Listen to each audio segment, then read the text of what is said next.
हम लोग बात कर रहे थे एनसीईआरटी किताबों के बारे में।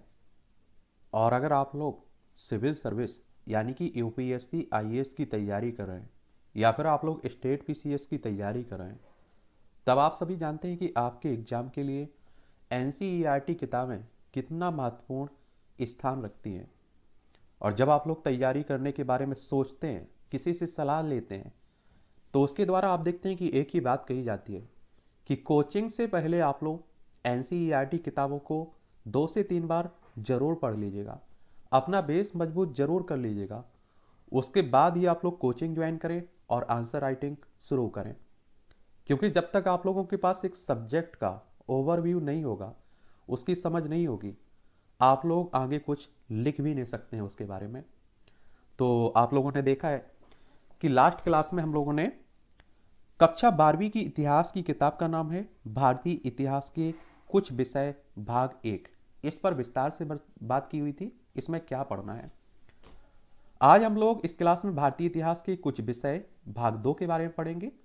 और इससे पहले आप लोगों को बता दूं, अगर यूपीएससी एग्जाम से संबंधित आपके दिमाग में कोई भी डाउट है, कोई भी सवाल है, तो इस प्लेलिस्ट सूची को जरूर कवर कर लीजिएगा। इसमें कुछ क्लासें आपकी डली हुई है, यूपीएससी एग्जाम के नाम से प्लेलिस्ट सूची बनी हुई है। फिर चाहे वो फॉर्म भरने से लेकर तैयारी को लेकर हो, पैटर्न को लेकर हो, या सिलेबस को लेकर हो, पुराने क्वेश्चंस पेपर को लेकर हो, बात की हुई है हम लोगों ने। अगर आप एमपीपीएससी की तैयारी करें तो एमपीपीएससी एग्जाम के नाम से जो प्लेलिस्ट सूची बनी हुई है, इसे कवर कर लीजिए। अगर आपके दिमाग में एनसीईआरटी किताबों से संबंधित कोई भी डाउट है कि कौन सी किताबें पढ़नी है, तो एनसीईआरटी बुक्स फॉर आईएएस यानी कि यूपीएससी पीसीएस के नाम से जो प्लेलिस्ट सूची बनी हुई है, इसे कवर कर लीजिएगा। इन क्लासों को कवर करने के बाद मुझे इतना यकीन है कि आपके हर सवाल का जवाब बहुत ही साधारण शब्दों में मिल जाएगा।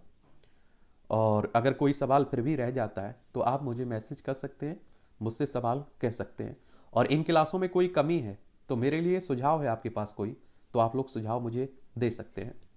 और जैसा कि आप देख रहे हैं कि हम लोग पहले इतिहास की एनसीईआरटी किताबें कक्षा 6 से लेकर 12वीं तक की कवर कर रहे हैं, फिर हम लोग दूसरा सब्जेक्ट उठाएंगे। आप में से बहुत सारे लोग ये भी बोलते रहते हैं कि हम पहले कक्षा 6वीं की पढ़ लेते हैं, सभी सब्जेक्ट की, फिर कक्षा 7वीं में जाएंगे। आप लोगों को अच्छा लगता है, आप कर सकते हैं, लेकिन मेरा मानना है कि पहले एक आप लोग सब्जेक्ट को उठाइए, तो उसे आप लोग जोड़ पाएंगे और समझ पाएंगे। एक काम को अगर एक बार में ही किया जाए तो उसका बेहतर रिजल्ट भी आप लोगों को देखने को मिलेगा। और अभी पहली बार आप लोग जब पढ़ रहे हैं तो इसमें नोट्स आप लोगों को नहीं बनाना है, याद रखिएगा। क्योंकि पहली बार आप लोग नोट्स बनाना शुरू किए ना, तो हर एक लाइन आप लोगों को महत्वपूर्ण लगेगी। मैं बार बार बोल रहा हूं कि अधिकतर नोट्स बनाने का काम आपको अपने दिमाग में ही करना है। बाकी का जो आपको लगता है कि रिवीजन की जरूरत आपको पड़ेगी परीक्षा के टाइम, तो उन्हीं पॉइंटों को आप लोग अपने नोट्स में शामिल करिए, कि जिससे आप लोग किताब पूरी नहीं पढ़ सकते एग्जाम के नज़दीक, तो आप लोग उससे रिवीजन कर सकें। ठीक है, तो इस तरह की किताब आप लोगों को अगर दुकान से खरीदना है तो आप लोग जाकर खरीद सकते हैं। भारतीय इतिहास के कुछ विषय भाग 2 के नाम से होगी, और इसे मैंने टेलीग्राम पर डाल दिया है, तो वहां से जाकर आप लोग डाउनलोड भी कर सकते हैं। क्या कर सकते हैं? डाउनलोड भी कर सकते हैं। और कक्षा 12वीं के लिए इतिहास की पाठ पुस्तक है, और एनसीईआरटी एक ऑफिशियल संस्था है। इसके द्वारा जो किताबें जारी की जाती हैं वो आप सभी जानते हैं कि आपकी परीक्षाओं के लिए काफ़ी महत्वपूर्ण रहती हैं और सही लिखी जाती है।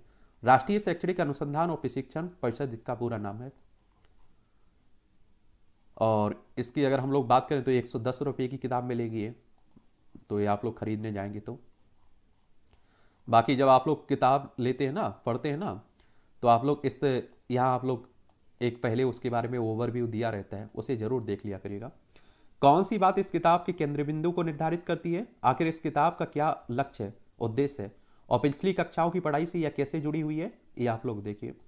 और बेशक आप लोगों ने देखा होगा कक्षा 6वीं का इतिहास पढ़ा होगा, फिर 7वीं कक्षा का इतिहास, फिर 8वीं का, तो तीनों आप देख रहे हैं कि जुड़ रहे होंगे एक दूसरे से।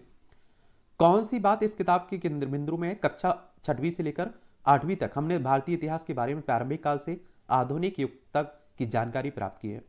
हर वर्ष एक विशेष ऐतिहासिक काल के बारे में हमने पढ़ाई की है। कक्षा 9वीं 10वीं की किताब में परीक्षण का दायरा बदल गया, और उच्च प्राथमिक कक्षाओं के विपरीत यहाँ हमने एक छोटा सा काल चुनकर समकालीन विश्व का सूक्ष्म अध्ययन किया। और क्षेत्रीय सीमाओं को लांघते हुए राष्ट्रीय राज्यों के विस्तार से कहीं आगे बढ़कर हमने यह जानने की कोशिश भी की कि दुनिया के अलग अलग हलकों मुल्कों के लोगों ने आज की दुनिया बनाने में क्या भूमिका अदा की। भारतीय इतिहास के एक बेहतर विश्व के अंतर संबंधित इतिहास का हिस्सा बन गया है। इसके बाद कक्षा 11वीं में हमने विश्व इतिहास के कुछ विषयों का अध्ययन किया और इस दौरान हमने पृथ्वी पर इंसानों के जीवन की शुरुआत से आज तक के लंबे अंतराल के बीच अपनी कालानुक्रमिक दृष्टि से विस्तार दिया। लेकिन हमने विशेष खोज के लिए सिर्फ कुछ विषयों को चुना। इस साल हम भारतीय इतिहास के कुछ विषय का अध्ययन करेंगे और यह किताब हड़प्पा से शुरू होती है और भारतीय संविधान के बनने पर खत्म होती है। हमने इसमें 5000 वर्षों का सामान्य सर्वेक्षण नहीं बल्कि कुछ विशेष विषयों का गहन अध्ययन किया है। पिछले वर्षों की किताबों में ने आपको पहले ही भारतीय इतिहास से परिचित करा दिया है। अब समय आ गया है कि हम कुछ विषयों की गहराई से छानबीन करें और जहां हमने आर्थिक, सांस्कृतिक, सामाजिक, राजनीतिक और धार्मिक विषयों को चुनकर बदलाव के अलग अलग आयामों को समझने की कोशिश की है, वही इनके बीच की दीवारों को भी तोड़ने का प्रयास किया है। जहां इन किताबों के कुछ विषय आपको इस युग की राजनीति तथा सत्ता और शक्ति की प्रवृत्ति से परिचित करवाएंगे, वहीं कुछ में यह समझने का प्रयास भी है कि समाज कैसे संगठित होता है, कैसे काम करता है और कैसे बदलता है। कुछ और अध्याय बताते हैं कि धार्मिक जीवन और रीति रिवाजों के बारे में, अर्थव्यवस्थाओं के विषय में और ग्रामीण एवं शहरी समाजों में जो बदलाव हुआ है उसके बारे में। पहले आप देखिए, लोग घरों में नहीं रहते थे, घूमते रहते थे एक जगह से दूसरी जगह, और खेती पाती नहीं करते थे, पशुपालन नहीं करते थे। फिर आपने देखा होगा एक क्रमिक विकास हुआ और घर बनाना, एक स्थायी जगह रहना, पशुपालन करना, ये सब शुरू हुआ और आज आप देखिए कहाँ पहुंच चुके हम। और इनमें से हर विषय आपको इतिहासकारों के शिल्प से अवगत कराएगा। इतिहास को ढूंढ निकालने के लिए इतिहासकारों को स्रोतों की जरूरत पड़ती है जिसके माध्यम से अतीत के बारे में हम लोग जान सकते हैं। कोई तो स्रोत होगा, कुछ तो होगा जिससे हम लोग इतिहास के बारे में जान पाएंगे, लेकिन स्रोत खुद ब खुद अतीत की प्रकट नहीं करते। इतिहासकारों को इन स्रोतों के साथ जूझना पड़ता है, इनकी व्याख्या करनी पड़ती है और उनसे अतीत के तथ्य बुलवाने पड़ते हैं। इसलिए तो इतिहास एक दिलचस्प विषय बन जाता है और पुराने स्रोतों से भी हमें कई नई जानकारियां मिल सकती हैं यदि हम उनसे नए सवाल पूछें और उन पर अलग तरीके से नजर दौड़ाएं। इसलिए हमें यह जानने की जरूरत है कि इतिहासकार किस तरह स्रोतों को पढ़ते हैं और कैसे भी पुराने स्रोतों में नई बातें खोज निकालते हैं। लेकिन इतिहासकार सिर्फ पुराने स्रोतों का ही पुनरीक्षण नहीं करते, वे नए स्रोत भी खोज निकालते। कई बार ये स्रोत आकस्मिक रूप से मिल जाते हैं और पुराविदों को कभी कभी अनजाने में ही कोई मुहर या टीला दिख जाता है, जैसे किसी प्राचीन सभ्यता के स्थल का सुराग मिल जाता है और किसी कलेक्ट्रेट के धूल धूसरित दस्तावेजों और लेखों के पुलिंदों की छानबीन करते हुए इतिहासकार अनजाने में किसी स्थानीय झगड़े के मुकदमे के कागजात पा लेता है और इनसे सदियों पहले के ग्रामीण जीवन का एक नया विश्व सामने रख देता है कि उस समय किस तरह की व्यवस्था रही होगी। क्या एक खोजें, एक सहयोग मात्र है। हो सकता है कि किसी अभिलेखाकार में आपको अचानक पुराने दस्तावेजों का एक पुलिंदा मिल जाए, आप उसे खोल कर देखें लेकिन आपको उसमें कोई महत्वपूर्ण बात नजर नहीं आती है। यदि आपके मन में समृद्ध सवाल नहीं हो तो उस स्रोत का कोई मतलब भी नजर नहीं आता है। आपके स्रोतों को खोजना होता है, मूल पाठ को पढ़ना होता है, सुरागों के पीछे लगना पड़ता है और इसका अंतर संबंध ढूंढना होता है, तब जाकर आपका अतीत का पुनर्निर्माण कर पाते हैं। और किसी स्रोत की खोज मात्र से ही अतीत के रहस्य नहीं खुल पा जाते हैं। जब अलेक्जेंडर कनिंघम ने पहली बार हड़प्पा सभ्यता की एक मुहर देखी तो वे इसका कोई मतलब नहीं निकाल पाए। काफी समय बाद ही उस मुहर का महत्व समझ में आया। आप लोगों को पुराने क्वेश्चंस पेपर क्यों कहे जाते हैं पढ़ने के लिए, कि आप लोग वहां से क्वेश्चंस को देखें और फिर आप लोग किसी सब्जेक्ट को पढ़ रहे होंगे तो सब्जेक्ट से आप लोग क्वेश्चंस पूछें, एक एक लाइन पढ़ रहे हैं आप लोग, तो आप लोगों को समझ में आएगा कि अच्छा प्रीलिम्स में हमारे इस तरह का क्वेश्चन बन सकता है या इस टॉपिक से हमारे मुख्य परीक्षा में इस तरह का क्वेश्चन बन सकता है। तो मैं इसीलिए कहता हूं कि जब आप लोग किताब पढ़ रहे हैं तो आपके दिमाग में तुरंत सवाल आ जाना चाहिए। एक पैराग्राफ आपने पढ़ा तो आप उन लोगों को देख लेना चाहिए कि इस पैराग्राफ से किस तरह के क्वेश्चंस बन सकते हैं, कितने तरह के क्वेश्चंस बन सकते हैं। और वस्तुतः जब इतिहासकार एक नए सवाल पूछना शुरू करते हैं या नए विषयों की खोज करते हैं तब उन्हें अक्सर नए प्रकार के स्रोतों की खोज करनी पड़ती है। यदि हम क्रांतिकारियों और विद्रोहियों के बारे में जानना चाहते हैं तो सरकारी कागजात सिर्फ एक अधूरी छवि ही प्रस्तुत कर पाते हैं, एक ऐसी छवि जो सरकारी पक्ष के द्वेष और पूर्वाग्रहों से रंगी हुई होती है। और हमें विद्रोहियों की डायरी, उनके व्यक्तिगत पत्र, उनके लेख, उद्घोषणाएं जैसे दस्तावेजों को ढूंढने की जरूरत पड़ेगी। और ये सब आसानी से नहीं मिलते हैं। यदि हम 1947 के विभाजन के सदमे को झेलने वाले लोगों के अनुभवों को समझना चाहते हैं तो लिखित स्रोतों की अपेक्षा मौखिक स्रोत ज़्यादा बातें उद्घाटित कर पाएंगे। ये 1947 की आप देखते हैं कि पहले पाकिस्तान हमारा हिस्सा हुआ करता था, उसी समय की बातें हो रही हैं। और जैसे जैसे इतिहास की दृष्टि फैलती है वैसे वैसे अतीत को समझने की कोशिश में लगे इतिहासकार नए सुरागों की तलाश में नए स्रोतों की खोज शुरू कर देते हैं। जब ऐसा होता है तब किन किन चीज़ों को स्रोत माना जाए इसकी समझ ही बदल जाती है। एक समय था कि जब सिर्फ लिखित दस्तावेजों को ही प्रमाणिक स्रोत माना जाता था। लिखित दस्तावेजों को सत्यापित किया जा सकता था, उनका हवाला दिया जा सकता था, उन्हें जांचा जा सकता था, और मौखिक साक्ष्य को एक वैध स्रोत ही नहीं माना जाता था।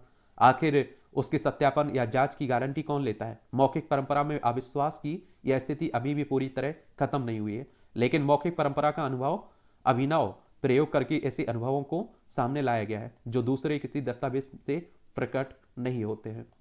और इस साल की किताब से आप इतिहासकार की दुनिया में प्रवेश करेंगे, इसके नए स्रोतों की तलाश करेंगे और देखेंगे कि वे किस तरह से अतीत के साथ संवाद करते हैं। आप देखेंगे कि वे किस तरह से स्रोतों से सार्थक जानकारी ढूंढ निकालते हैं, अभिलेखों को पढ़ते हैं, पुरास्थलों की खुदाई करते हैं, मनकों और हड्डियों के अर्थ निकालते हैं, महाकाव्यों की व्याख्या करते हैं, स्तूपों इमारतों का निरीक्षण करते हैं, चित्रों और तस्वीरों का परीक्षण करते हैं, पुलिस की रपट और राजस्व के दस्तावेजों की व्याख्या करते हैं, अतीत की आवाज़ों को सुनते हैं।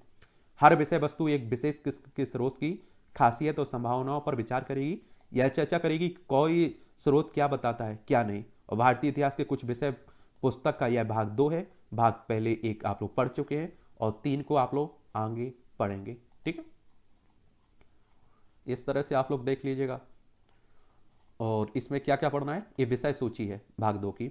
विषय 5 यात्रियों के नजरिए, समाज के बारे में उनकी समझ, लगभग 10वीं से 17वीं सदी तक आप लोग देखेंगे। विषय 6 इसमें भक्ति सूफी परंपराएं देखेंगे, धार्मिक विश्वासों में बदलाव और सिद्धा ग्रंथ, लगभग 8वीं से 18वीं सदी तक देखेंगे। फिर आप देखेंगे विषय 7 में एक साम्राज्य की राजधानी विजयनगर, लगभग 14वीं से 16वीं सदी तक देखेंगे। विषय 8 में किसान जमींदार और राज्य के बारे में पढ़ेंगे, कृषि समाज मुगल साम्राज्य, लगभग 16वीं से 17वीं सदी तक। विषय 9 में आप लोग शासक और विभिन्न इतिवृत्त पढ़ेंगे, मुगल दरबार, लगभग 16वीं से 17वीं सदी तक। फिर आप देखेंगे भाग 3 में विषय 10 उपनिवेश वाद और देहात की सरकारी अभिलेखों के अध्ययन करेंगे। विषय 11 में विद्रोही राज देखेंगे, 1857 का आंदोलन, उसके व्याख्यान। विषय 12 में उपनिवेश से नगरीकरण नगर योजना स्थापत। विषय 13 में महात्मा गांधी राष्ट्रीय आंदोलन, सविनय गया उससे आगे। विषय 14 में विभाजन को समझना, राजनीति स्मृति अनुभव। विषय 15 संविधान का निर्माण, एक नए युग की शुरुआत देखेंगे। और भाग 1 विषय ईंट मन के अस्थियां देखेंगे। और विषय 2 राजा किसान और नगर, आरंभिक राज्य अर्थव्यवस्थाएं। विषय 3 बंधुत्व जाति और वर्ग देखेंगे। विषय 4 में विचारक विश्वास इमारतें, 600 ईसा पूर्व से 600 ईस्वी तक। ये सब आप लोगों को इसमें पढ़ने को मिलेंगे। चलिए एक हम लोग देख लेते हैं इसमें। जैसे आप देखिए विषय 5 यात्रियों के नजरिए समाज के बारे में उनकी समझ, ये लगभग 10वीं से 17वीं सदी तक की बात हो रही है।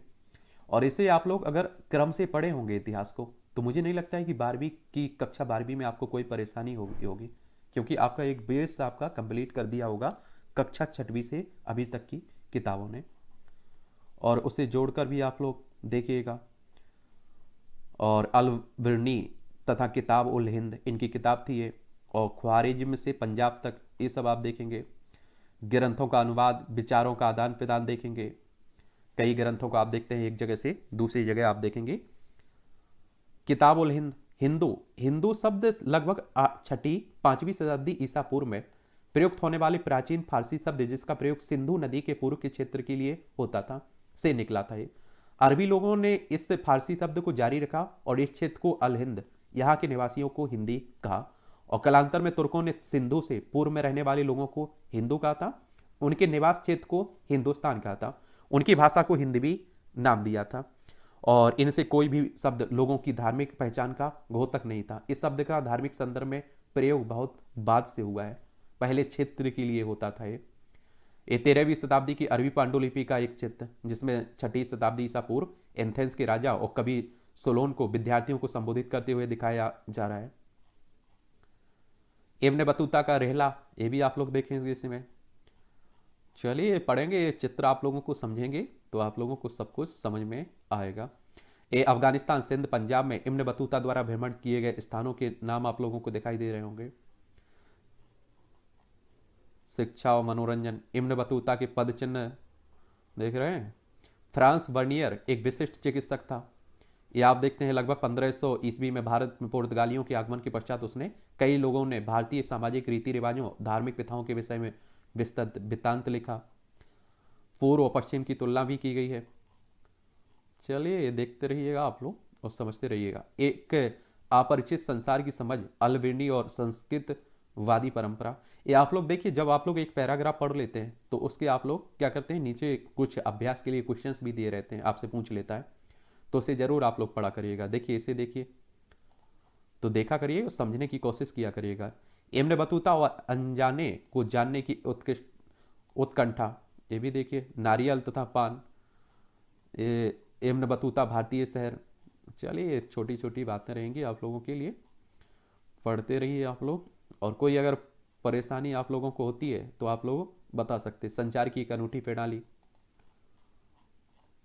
बर्नियर आप विकसित पूर्व।